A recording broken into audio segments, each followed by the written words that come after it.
Assalamualaikum warahmatullahi wabarakatuh. Hai teman-teman, nama saya Marsyanda Arifia Rahman, mahasiswi Institut Ilmu Al-Quran IKI Jakarta, Fakultas Usuluddin dan Dakwah, Program Studi Ilmu Al-Quran dan Tafsir, kelas 4C. Baik, pada kesempatan kali ini saya akan membahas tentang Kitab Musannaf Abi Syaibah sebagai tugas akhir semester mata kuliah kajian kitab hadis. Sebelum kita membahas kepada kitab Musannaf Abi Syaibah, maka baiknya kita mengetahui terlebih dahulu nih, siapa sih penulis dari kitab Musannaf Abi Syaibah ini sendiri. Imam Ibnu Abi Syaibah atau Abu Bakar bin Abi Syaibah memiliki nama asli Abu Bakar bin Abdullah bin Qadi Muhammad bin Qadi Abi Syaibah Ibrahim bin Utsman bin Khwasti, lahir di Kufa pada tahun 159 Hijriah. Nama julukan Abu Syaibah bukanlah nama ayah dari Abu Bakar, akan tetapi nama julukan ini diberikan oleh Ibrahim bin Utsman al-Abasi, yang tidak lain adalah kakek dari Abu Bakar sendiri. Sedangkan ayahnya bernama Muhammad bin Ibrahim yang merupakan seorang qadhi atau hakim di Persia dan juga merupakan seorang yang thiqah atau yang dapat dipercaya dalam meriwayatkan hadis. Abu Syaibah terlahir dari keluarga yang mencintai ilmu pengetahuan, khususnya di bidang hadis. Imam Ibnu Syaibah wafat pada bulan Muharram tahun 235 Hijriah. Kemudian Abu Bakar bin Abi Syaibah banyak berguru pada ulama Hijaz dan Irak. Al-Muzi mengatakan bahwa Ibnu Abi Syaibah memiliki guru sebanyak 120 guru. Namun ada pendapat ulama lain berkata bahwasannya tidak kurang dari 250 guru. Di antaranya yakni kemudian murid-murid beliau diantaranya Bukhari, Muslim, Ibnu Majah, Abu Dawud, dan masih banyak lagi. Oke, itu dia tadi sekelumit biografi Imam Ibnu Abi Syaibah. Nah, sebelum kita beranjak penjelasan yang lebih mendalam mengenai kitab Musannaf Abi Syaibah, teman-teman udah tahu belum sih apa sebenarnya kitab Musannaf itu?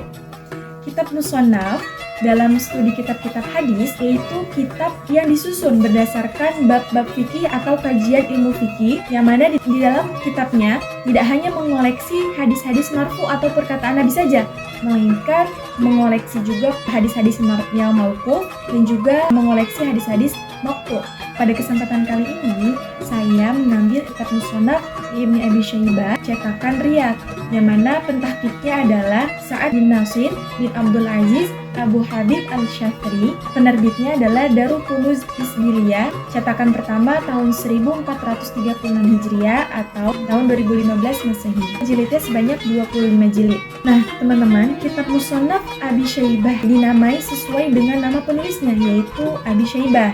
Kata musannaf berasal dari bahasa Arab yang berarti disejajarkan atau dikumpulkan. Jadi, secara harfiah, Musannaf Abi Syaibah dapat diterjemahkan sebagai kumpulan karya Abi Syaibah. Kitab ini merupakan salah satu sumber penting dalam ilmu hadis yang berisi kumpulan hadis-hadis yang dikumpulkan oleh Abi Syaibah. Adapun isi kitab Musannaf Ibnu Abi Syaibah ini, yakni kitab ini terdiri dari 25 jilid dan memuat 37.943 hadis, baik sahih, hasan maupun dhaif. Di samping memuat hadis Nabi Shallallahu Alaihi Wasallam, kitab ini juga memuat ribuan athar sahabat dan juga tabi'in, sehingga kitab ini disebut juga sebagai kitab Syarah Al-Athar. Namun, Abi Syaibah tidak terlalu selektif dalam menghimpun hadis-hadis dan athar-athar sahabat maupun athar-athar tabi'in, sehingga semua hadis dan athar dimasukkan ke dalam kitabnya, baik yang sahih, hasan maupun dhaif.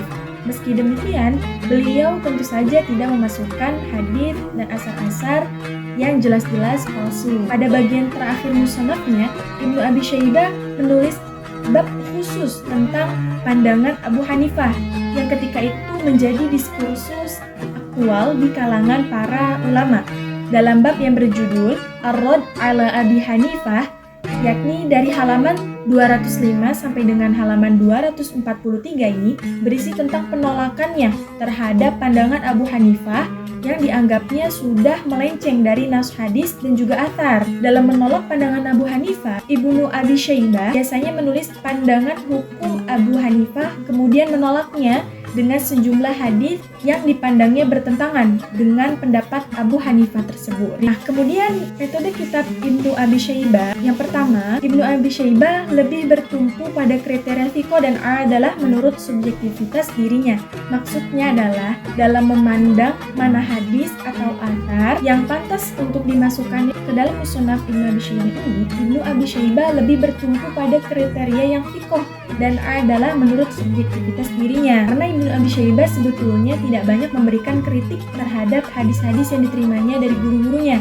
Nah, hal ini sebagaimana yang diungkapkan oleh Sa'ad Al-Liham bahwa Abu Bakar bin Abi Syaibah memiliki pandangan bahwa seluruh tabi'in semuanya dianggap adil. Oleh karena itu, beliau tidak melakukan kritik terhadap mereka dan tidak menentukan kualitas hadis-hadis mereka dengan hukum-hukum tertentu. Namun, meski sikap Ibnu Abi Syaibah yang relatif longgar dalam mengkritik tabi'in ini, jangan serta-merta kita pandang sebagai kelemahan metodologi Ibnu Abi Syaibah di bidang ilmu hadis, karena ada beberapa faktor historis yang harus kita ketahui, di mana sejumlah literatur ilmu hadis mengatakan bahwa pada abad pertama dan abad kedua Hijriah, metode kritik penilaian hadis dan rawi belum terbangun secara mapan dan baru ada setelah generasi Bukhari dan Muslim. Adapun sistematika pada penulisan kitab Musnad li Ibni Abi Syaibah ini, sebagaimana layaknya kitab musnad lainnya, kitab musnad Abu Bakar bin Abi Syaibah disusun berdasarkan bab-bab fikih